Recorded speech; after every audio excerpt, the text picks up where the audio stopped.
contacto. Saludos a todos. Mi nombre es Tomás y estoy aquí para agradecer al equipo de Viejos y Furiosos por darme permiso de contarles este pequeño cuentito. Este pequeño cuentito se encuentra como parte del proyecto de un libro en el cual van a venir una serie de historias al respecto, y este libro se va a llamar Yo soy Tadeo Cabrón y esta es mi banda. Este libro habla sobre un vato, sobre un güey que vende chácharas en los tianguis de algún lugar nunca antes visto, del que solo platican de él muchas historias, pero que en realidad nadie lo conoce. Ni siquiera los que viven ahí lo conocen. Algunos no saben ni siquiera que están ahí. Este lugar de leyenda se llama Ecatepec de Morelos. No me refiero al estado de Morelos. Les digo que es un lugar misterioso del que muchos no saben nada y los pocos saben casi nada de él. Este libro hablará con sus letras de las historias y reflexiones de este vato que les acabo de decir, Tadeo, y de las aventuras caguameras que le cuentan sus compas, que a pesar de ser imaginarios todos ellos, les pasan cosas que a muchos les suceden. Este entonces tiene el mérito de tratar de entender al mundo. Así como algunos tuvimos el privilegio de ir a una universidad y conocer a muchos maestros y maestras que sabían mucho y trataron de enseñarnos, y ahí también conocimos a gente muy chingona, a compañeros, a trabajadores, a comerciantes y a muchos otros. Así también hay raza que se dedica a tratar de entender al mundo, pero sobre todo a ellos mismos. Solamente que ellos, a diferencia, lo hacen viviendo directamente, preguntando, así como les van saliendo las dudas, hablando de las cosas que a ellos les pasa y comparándolas con las que a otros les pasaron. Por eso doy paso de esta forma a este primer cuentito de este librito del cual les había hablado. El cuento se llama La violencia y ahí les va. En todos los lugares y en todas las épocas hemos convivido con la violencia y la guerra. Estas se ejercen con el fin de proteger los intereses de los grupos dominantes. La guerra entre estados y la violencia entre particulares, entre países o entre dos güeyes, o entre las familias de esos güeyes, entre bandas, tienen como fin solucionar los conflictos que las leyes no pueden resolver. Dicho de otro modo, se hacen para apoderarse de los bienes escasos, de la riqueza o del prestigio para conservar su estatus de dominantes. Las causas van de la mano. ¿De qué riqueza se apoderan los grupos dominantes? Pues de los recursos naturales, del plusvalor de las mercancías y del valor que produce el trabajo. Para ello, se puede llegar al extremo máximo del exterminio entre países, disfrazado de guerras santas, de la lucha contra el comunismo, de la defensa de la democracia o de los pobrecitos desposeídos.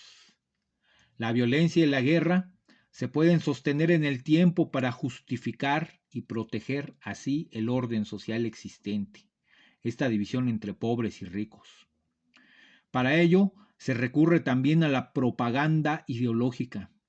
Esta busca convencer a las mayorías por todos los medios de la bondad de los ricos dueños del mundo, de las falsas virtudes de los empresarios, pues su propaganda afirma que son ellos los que sostienen al país, porque son los valientes que se arriesgan a invertir en este mugrero plagado de vicios, y que en un arranque de generosidad les darán una oportunidad de salir adelante a los pobres. En la práctica, en la vida real, se aprovechan de las necesidades de los trabajadores pagando salarios de miseria que no permiten atender la totalidad de las necesidades de la gente, ni mucho menos ahorrar o invertir como los propagandistas merolicos de los medios de comunicación cacarean.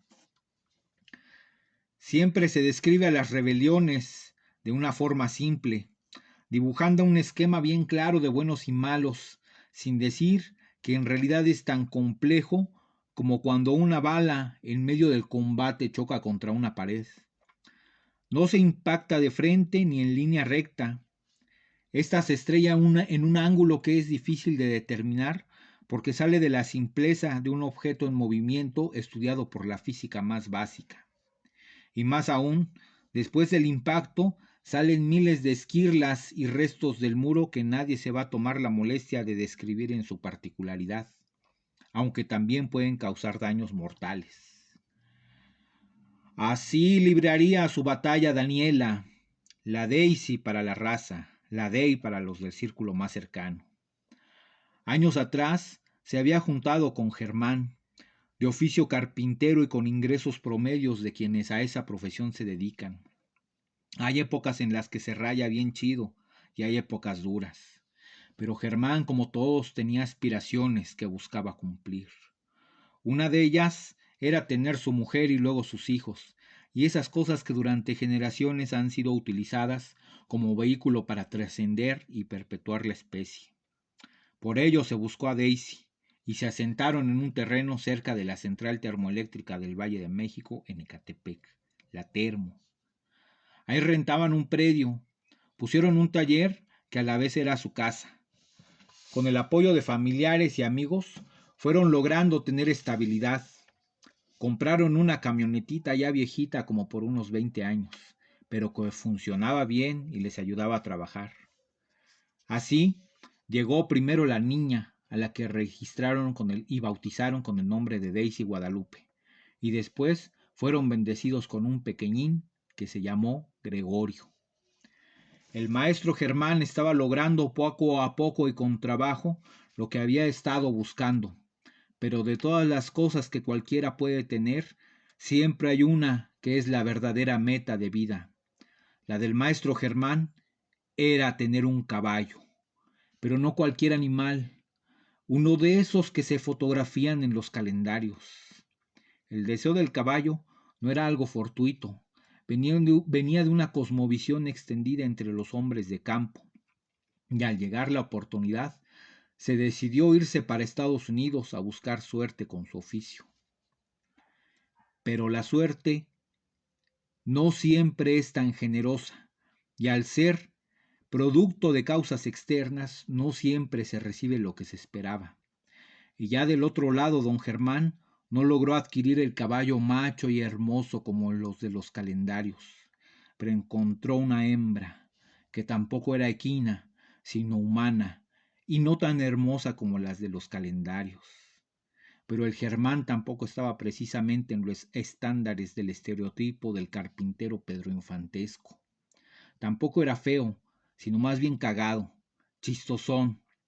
Pero el hecho es que optó por quedarse con su nueva pareja, la que tenía todo en su lugar y sobre todo sus documentos que le permitían entrar y salir de Estados Unidos. Al principio Daisy y sus niños recibían el dinero con la regularidad que se esperaba, y con el paso de los años lo fueron dejando de recibir. Pero nada lentos, fueron buscando la manera de sobrevivir, con dificultades y más retos que facilidades. Uno de los principales problemas fue el que el pequeño Goyito, el niño, ya estaba por cumplir los 6 años y no aprendía a hablar. Además de que en la escuela era incontrolable. Se comunicaba muy poco y se la pasaba haciendo lo que se le daba a su gana. Hasta que después de un tiempo aprendió a decir groserías. Y tal vez ni dijera Gregorio, pero puta madre se le entendía claramente como si diario lo ensayara. Pues así pasaba el tiempo y hasta que un día vio en la televisión la canción de Witsi Witsi araña subió su telaraña, vino la lluvia y se la llevó, salió el sol y la secó. Entonces el chamaquito comenzó a cantarla todo el tiempo, al grado de que se ganó el apodo del Witsi, que pronto se convertiría o evolucionaría en Huicho, que así le dicen a los que se llaman Luis en México. Pero a partir de ahí, de la canción de la araña Witsi, comenzaría a aprender a hablar progresivamente y lo lograría de manera satisfactoria hasta los 8 años, cuando su hermana mayor tendría 12 y estaba a punto de entrar a la secundaria. Para Daisy y el pequeño Huicho comenzaría el siguiente año el lento y agonizante proceso de valer verga. Una vez que la hermana mayor ya no estaba con él en la escuela, no había nadie que lo orientara para el bien y de buen modo por el camino correcto, porque no es lo mismo que alguien lleve al niño de la mano y le vaya explicando, a que otro lo empuje mientras le va gritando. El Huicho tenía mucha facilidad para hacer encabronar a los maestros. No hacía los trabajos, aprendía las cosas de manera diferente, porque dentro de su cabecita traía las cosas bien diferentes. Alguna vez, ya cuando estaba en la universidad más grande y costosa del país, un psicólogo se dio cuenta de que él aprendía con canciones y con juegos que tuvieran algún ritmo o platicando de manera ordenada. Que si lo obligaban a sentarse y a poner atención, sus neuronas empezaban a pensar en madre y media, y por eso no se aburría de estar sentado así, como si estuviera en un trance o como si de plano estuviera bien pendejo. Para él, esas clases eran su entrada a otro supermundo. Su mente viajaba y se imaginaba por horas montado en una motocicleta, por los cerros y llegando a otros países. Muy seguido se entretenía dibujando aviones más ligeros que funcionaran con poco combustible, para que así fuera razonablemente económico viajar y que estuviera al alcance de las personas pobres. Le gustaba platicar con otros niños y con personas más grandes, siempre que hubiera un orden y turnos para hablar. Las clases de copiar lo que estuviera en el pizarrón y leer en silencio no eran para él. Y si bien tenía una mamá y una hermana que lo acompañaban y lo trataban de guiar, estamos hablando de un tiempo y un lugar en el que la pedagogía como ciencia no era ni ha sido para todos. Al parecer, es un privilegio de los pocos, de los más cercanos a la punta de la pirámide. Pues en tal caso, la idea más común es que la letra con sangre entra, y que ayudar a los niños con las tareas y a estudiar es pasarse de 1 a 2 horas o las que fueran necesarias gritándoles a los morros, dando como resultado inevitable que se relacione al estudio con una actividad estresante y humillante. Pues esta idea no es exclusiva de los padres que les tocó vivir del lado oscuro de la tierra. También hay maestros que fueron a cursar su carrera a la escuela normal. Esa escuela normal de que es normal que odien a los niños y que les valgan madre. Era común que los maestros apuntaran el trabajo en el pizarrón, les dejaran la copia más larga y se salieran del salón a tomar un café y a platicar. Al regresar, pedían que pasaran por filas a que les revisaran el trabajo. Primero, la fila de los aplicados. Luego, las 3 o 4 filas de inteligencias promedio. Y al final, la fila de los burros. Un par de regaños, un par de gritos, tal vez uno que otro coscorrón o un reglazo y a seguir para adelante. Así para todos ya es común que los profes les den un zape o un jalón de orejas, un reglazo a los chamacos. Pero allá cuando el Huicho estaba en tercero de primaria, conoció a 2 pequeños hermanitos, Hugo y Bruno, simpáticos y platicadores. Bruno iba en primero y Hugo en su grupo, y se sentaban en la fila inmediata de los niños promedio, pues al Goyito lo habían mandado a la fila de los burros. Un día en el recreo, Hugo les platicó que su maestro, que también se llamaba Gregorio, era bien malo, que había amarrado a una niña al escritorio y que les pegaba a todos, los que no se apuraban y los que se apuraban también. Eso le pareció una infantil mentira al Huichi. Él decía, sí, todos los maestros pegan, hasta que ya vayamos a la secundaria a ella no pegan. Pero eso de que lo amarraron con un lazo me parece exagerado. A ver, ¿De dónde iba a sacar un lazo o una cadena para amarrarlos? A nosotros la maestra nos pega con una regla de madera, pero eso que dice Bruno no puede ser verdad. A los 2 o 3 días después Bruno se fue al salón de tercero con su hermano. No fue a su grupo. Todos los niños le decían que se fuera para su salón, porque la maestra lo iba a regañar. Pues la maestra llegó ya bien tarde. Les puso el acostumbrado trabajo a los estudiantes. Les dejó la acostumbrada copia más larga y al darse cuenta del pequeño intruso le dijo: vete para tu salón, cuando regrese ya no quiero que estés aquí. Llegó la hora del recreo y a la hora que éste terminó, ya todos rumbo al salón, se oyó el grito de un demonio encolerizado. ¡Bruno! Los dos hermanos se metieron corriendo al salón de tercero y detrás de ellos venía el maestro Gregorio, que lanzó su cinturón en forma de un lazo para agarrar del cuello al niño, mientras que habían gritos de horror de los dos hermanos y de todos los demás niños que contemplaban el aterrador espectáculo. El mayor le quitó el cinturón del cuello al más pequeño y esto le valió varios cinturonazos a los dos. El monstruo le puso el cinto a la altura del pecho y comenzó a jalarlo.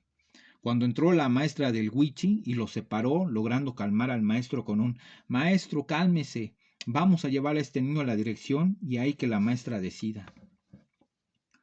Los gritos de pánico de todos los niños de ese salón y de las aulas cercanas ya no eran escuchados por el Huichi. Solo veía una y otra vez el momento en que los trataba de arrastrar con el cinto. Sus caras aterradas, y cuando su maestra, que también era una culera, entraba a rescatarlos. El gritadero continuaba, y ya había varios que estaban llorando de miedo. Su atención y sus recuerdos se centraron en la sangre que pintaba los dientes y la nariz de los dos hermanos. Al pasar a su cuarto año, pero ya de secundaria, dio por concluida su vida como estudiante y comenzó a chingarle, a trabajar, en lo que fuera, y lo que fue de empacador en la central de abastos de Zacatecas. El Michigoyo, al igual que todos los vatos de su edad, le gustaba el desmadre, el cotorreo con la banda y con las morras. También le gustaba que lo respetaran, y él sabía que el respeto no es una calidad que se tiene por el simple hecho de estar vivo, sino que es la calidad que se gana a punta de madrazos, o con una punta para el cabrón que ya se quiera pasar de una razonable sana distancia. Pues el 11 de diciembre del 2016, este carnal participó en los festejos que inauguran el famoso Maratón Guadalupe Reyes. Y en la comida que les ofrecen los patrones a sus trabajadores, comió, bailó y bebió como cualquiera. De ahí se fueron a un pequeño bar a tomarse otra botella. Y muy pronto, ni tan tarde, como a las 19 horas, irían a la casa de unas chicas que los habían invitado para seguir el desmadre, salvo por el trágico dato que ya no traían dinero.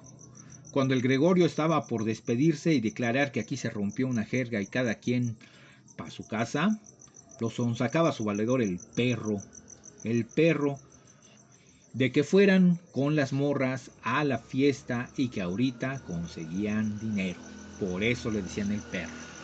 Cuando llegó la combi que los pasaría a dejar cerca de la fiesta, el pinche perrito le hizo la parodia y al final le dijo al Goyo: entonces, ¿qué? ¿Jalas o te arriscas? Y ya en plan de seguir el desmadre, aunque fuera sin dinero, se subió al transporte. A las pocas cuadras, el perro exclamó las palabras que nadie quiere oír cuando viaja en el transporte público del Estado de México: ¡agachen la cabeza, cabrones! ¡Este es un asalto! ¡Ya valió verga! Al momento, el Goyo no sabía qué hacer, pero pendeja o inevitablemente su reacción fue sacar el cúter que usaba para partir las cajas con que empacaba las mercancías del lugar donde trabajaba y pasar por la báscula a los pinches pasajeros. En menos de un minuto se logró el asalto y se bajaron, ya cerca de la casa del Goyo, y comenzaron los reclamos. Pinche perro, ¿por qué no avisaste? No mames, la cagas. Yo siempre viajo en esas combis. ¿Sabes qué? Yo de aquí ya me muevo. La respuesta que recibió fue un: No mames, yo pensé que habías entendido. Estás bien, güey. Va, si no quieres aquí te dejo tu parte. Y le dio algunos billetes y monedas y una pulsera que traía en su bolsa del pantalón. Caminó hasta la base de taxis, unos taxis blancos, donde ya estaba la pura fiesta del 12 de diciembre en su apogeo. Pidió que le prestaran el servicio, y se oyó, sí te llevo, pero serían 160, de un viaje que generalmente costaría 70 pesos. Subió al carro y a media cuadra de su casa que se le emparejan dos patrullas de las de camioneta y se escuchó con toda fuerza y claridad. Torcido, torcido, ya te torcimos, Angelito. Bájate con cuidadito y no vayas a intentar nada porque te va peor. Pinche huichito, güey. Por una pendejada fue a dar a la universidad más cara del mundo, al campus Santo Tomás Chiconautla. El chofer de la combi y los pasajeros lo reconocieron luego. Y al rato resultó que hasta un taxista decía que había sido su víctima en 2 ocasiones anteriores. Pues se tuvo que quedar a chingarle 2 años en la mencionada universidad. Ahí los primeros 6 meses le fueron de la verga. Le tocaba limpiar los baños y lavar la ropa de los más culeros. Y las botas de los custodios también las tenía que limpiar. No lo metieron a la jaula de las locas porque su mamá y su carnalita hicieron todo para conseguir la lana que en estos casos es obligatorio pagar. Pero después de los primeros 6 meses fue cuando llegó lo peor. Se empezó a deprimir. Ya lo veían medio jodido los custodios. Al principio creían que era pura mamada para que no le tuviera que chingar tanto. Pero cuando se enfermó de veras tampoco le creyeron. Empezó vomitando y con diarrea, hasta que una noche su mierda ya olía bien culero, y al día siguiente se desmayó como 3 veces. Lo mandaron a la enfermería, donde estuvo entrando y saliendo por el resto del tiempo en que estuvo preso. Ya para abril del 2019 estuvo lidiando con la hepatitis. Al salir, las cosas no estarían mejor. Había una larga lista de reclamos que tendría que aguantar. Al final su estancia les había salido en casi 2,000 pesos a la semana para que no le hicieran nada, más lo del abogado que sin lana no más no trabaja. La familia se había tenido que unir. Germán, Daisy y la Daisy chiquita unieron esfuerzos económicos para sortear el pedo. Pero hay cosas, neta, hay cosas que no se mencionan nunca porque son muy penosas. En la primera visita que recibió, sucedió que al ver a llegar a la mamá y la hermana del recluso, el personal femenino de custodio se retiró, que porque las estaban llamando por la radio. Fue cuando los custodios hombres les pidieron que se desnudaran en su totalidad para revisar que no trataran de meter nada prohibido. La chava se rehusó y le dijeron entonces, si así lo desea, puede esperar a que regresen las compañeras. Ahí las tuvieron un ratote, hasta que les dijeron, bueno, ya se va a terminar el tiempo de acceso, se dejan revisar o mejor se retiran. Entonces la mamá empezó a quitarse la ropa y luego terminó accediendo la hermana. En otras ocasiones había una custodia que las tocaba en sus cavidades. La hermana dejó de visitarlo porque había reos que la querían convencer de tener relaciones con ellos, argumentando que ellos defenderían a su carnal, porque hay unos güeyes que ya dijeron que van a violar a tu hermano y que si accedía ya no te van a revisar tanto en la entrada. Siempre queda un sabor desagradable a ingratitud cuando se apoya a un familiar preso. Daisy había terminado la preparatoria y estaba ahorrando para poder estudiar alguna carrera corta, pero en esos años se acabó todo su ahorro y hasta quedó endeudada. Ella era una empleada de Coppel, a veces aguantando a compañeros y jefes que se creen la gran cagada y que los tratan de manera déspota, que culpan a los demás de sus propios errores. Basta describir cuando se manda a acomodar los productos de alguna forma. Llega el supervisor y pide que se arreglen las cosas de otra manera. En ese momento han mandado a los empleados a comer. Obviamente el jefe le echa la culpa a los empleados. Cuando estos regresan de comer, es el momento en el que les avisan que tienen que volver a acomodar las cosas. El asunto es que esto también repercute en su horario de salida. Lo hace peor el saber que no se puede renunciar porque no hay otra opción. La familia cuenta con ese dinero, con ese salario. Cuando el Goyo salió del tanque, fue el 18 de octubre del 2019. Traía un remordimiento bien cabrón. Ya tenía una idea interiorizada al respecto de que era un pendejo, y su estancia en la cárcel se lo había confirmado, pues muchas veces había escuchado: solo los pendejos caen al bote, los que saben hacer se pelan y no los agarran o ni los buscan. Y ese había sido el caso del perro, quien la libró yéndose a los pueblos de sus parientes. Casi se fue de paseo mientras al otro güey le tocó pagar por los dos. Cuando lo soltaron, le pusieron en su tobillo un localizador, ya que le pasaron su condena a prisión domiciliaria. Esto por su estado de salud. Sin embargo, no se quedaría quieto. De algún modo tendría que conseguir el dinero para empezar a pagar los 2 años de gastos que había hecho su familia por su causa. Todo amolado, pero ahí cerca de su casa andaba juntando cartón, PET, latas para llevarlos a vender, lavando carros, barriendo banquetas, cortando la hierba. Y al llegar el mes de abril del 2020, requete acabó de valer madre. Por la pandemia se suspendieron muchas de las actividades y no generaba nada de dinero. Había días que llegaba con 10 pesos a la casa y sin haber comido. El 30 de abril, la señora Daniela se sentó a ver la tele. Mientras comía un pan de dulce con su café, le vino a la memoria cuando en un 30 de abril andaba toda carrereada para llevar la gelatina a la primaria de los niños. Cómo, a pesar de estar tan estresada y sin miras claras de cómo saldría adelante, había pasado esos tiempos, ahora tiernos y nostálgicos. Cuando entró el Huicho, se veía todo cansado. Pidió café y se fue a acostar. Durante la noche comenzó a mostrar síntomas del COVID: el escurrimiento nasal, la tos y un cansancio que solo recordaba como propio de sus días de enfermedad en el penal de Chiconautla. Ya el 1 de mayo, mejor se fueron el Goyito y su mamá al Hospital de las Américas en Ecatepec, donde le avisaron que se tendría que quedar porque necesitaría oxígeno, y le pidieron a la señora que lo consiguiera porque ya no había en el hospital. Y ahí va la pobre madre a buscar el mencionado tanque de oxígeno que en todos lados ya estaba agotado. Ya en la noche la pobre madre regresó al hospital a avisar que no lo podría conseguir, sino hasta el día siguiente porque no había ya en ningún lado. Y la respuesta fue que no se preocupara, que ya se lo habían conseguido en el hospital, pero que de todas formas lo siguiera buscando para prevenir una eventual escasez, que regresara al día siguiente por informes que se darían a las 9 a.m. y a las 14 horas. Dai llegó el día antes a las 8:30 y se quedó esperando.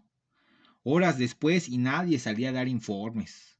No sabía qué hacer, si salir a buscar el tanque de oxígeno o quedarse a esperar. A las 4 de la tarde salió un vigilante a nombrar familiar de Gregorio Núñez. La señora alzó la mano. Le pidieron que se pusiera el cubrebocas. Al entrar, se encontró con una enfermera que le dijo: ¿familiar de Gregorio Núñez? Yo soy.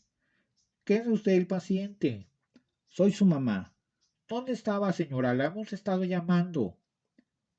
Yo he estado aquí afuera, señorita, desde antes de las 9. Es que por eso lo citamos a los 8 para que estén al pendiente. Bueno, por favor, pase con la doctora. Al llegar con la doctora, le informaron que su hijo había fallecido durante la madrugada, derivado de complicaciones a causa del COVID, y que no había respondido favorablemente a los cuidados que se le habían suministrado. Mira que así es el servicio de salud en México, y en general los servicios públicos, insuficientes hasta lo ridículo. Siempre ha sido así. Con el sobrecupo de enfermos en el hospital, y con toda seguridad, este se iba a transformar en un purgatorio. Y si ya se había juntado una cantidad nunca antes vista y ni siquiera imaginada de enfermos que necesitarían ser hospitalizados por lapsos de 2 o más semanas, y estos seguían llegando, también aumentó la cantidad de personas que pierden la paciencia.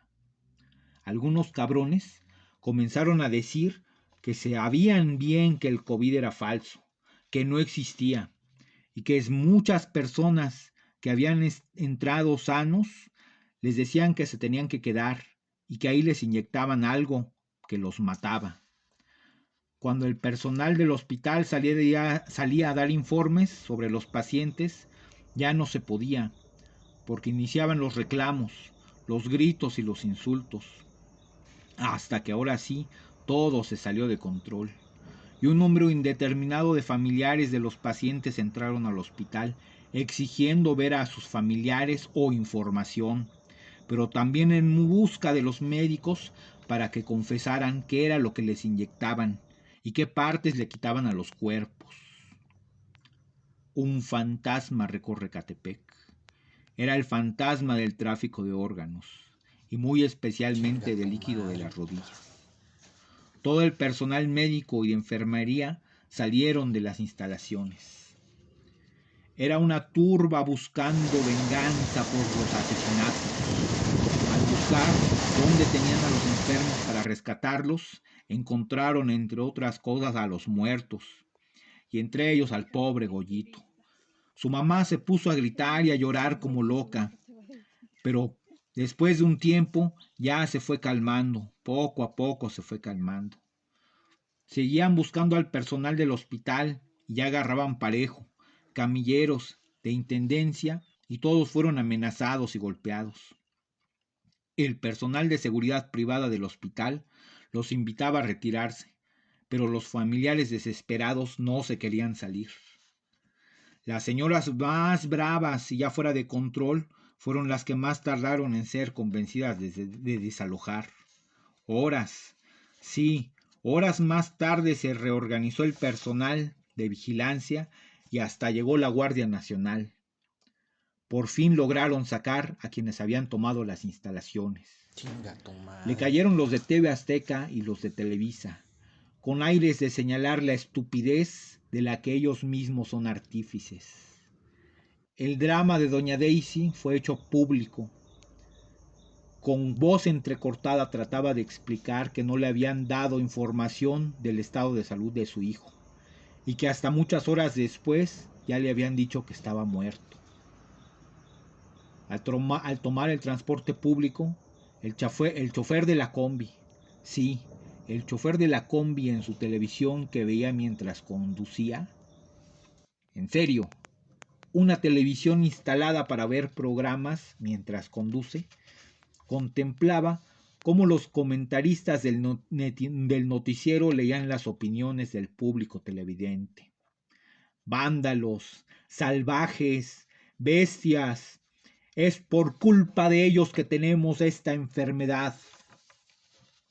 En la mente de Day se replicaba el momento en que entraron a la morgue y había encontrado a su hijo en una bolsa, a la vez que se imaginaba a ella dando una entrevista, ya más calmada, y que alguno de esos reporteros de TV Azteca le preguntara su opinión. Ella diría: la situación en Ecatepec sí es grave.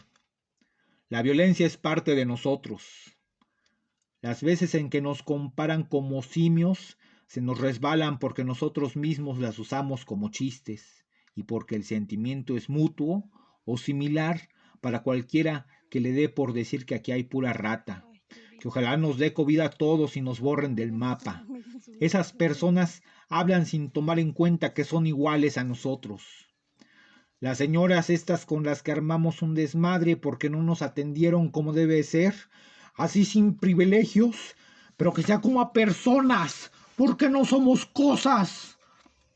Con este viejerío no teníamos otra más que entrar así o quedarnos como pendejas hasta que les diera su chingada gana atendernos.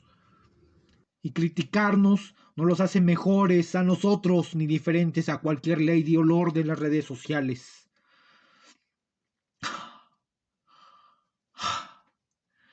Hay una cosa que me llama la atención.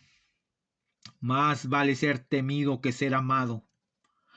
Cuando a los de acá, los policías, nos hacen su revisión de rutina, te pueden someter, pegarte en los riñones y en el hígado para no dejar huellas, tocarte los genitales, manosearte para que te encabrones más, y en casos graves llevarte a dar una vuelta para después aventarte por ahí como le pasó al chavo del CCH Azcapotzalco. ¿Se acuerdan?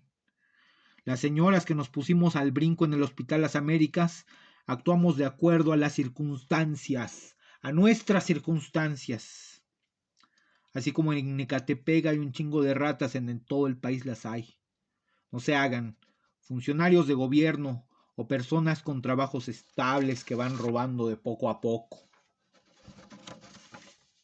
Creo que lo que nos hace falta es ciudadanizarnos, entendiendo esto como educarnos a todos a la tolerancia del otro, a la par de respetar los derechos de las personas.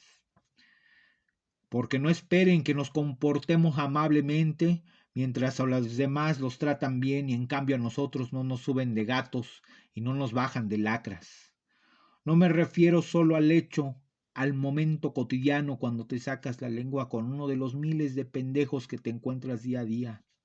Me refiero a una situación estructural, a un estatus social formado por generaciones. Al decirte esto, Javier Alatorre, pienso en los dos caminos que tiene todo conflicto. Por un lado, partirte la madre con el otro hasta que uno de los dos caiga, o puede ser comenzar un proceso de diálogo encaminado a una negociación y luego a un acuerdo. Por último, quiero decirte a ti y a todo tu auditorio que la vida sería más chida si todos jaláramos parejos. Al bajarse de la combi, también se bajó de su nube. Era el tiempo de luto, de los rituales fúnebres, de las visitas, de recibir a la familia y de despedirse de Goyito, de su Wichi.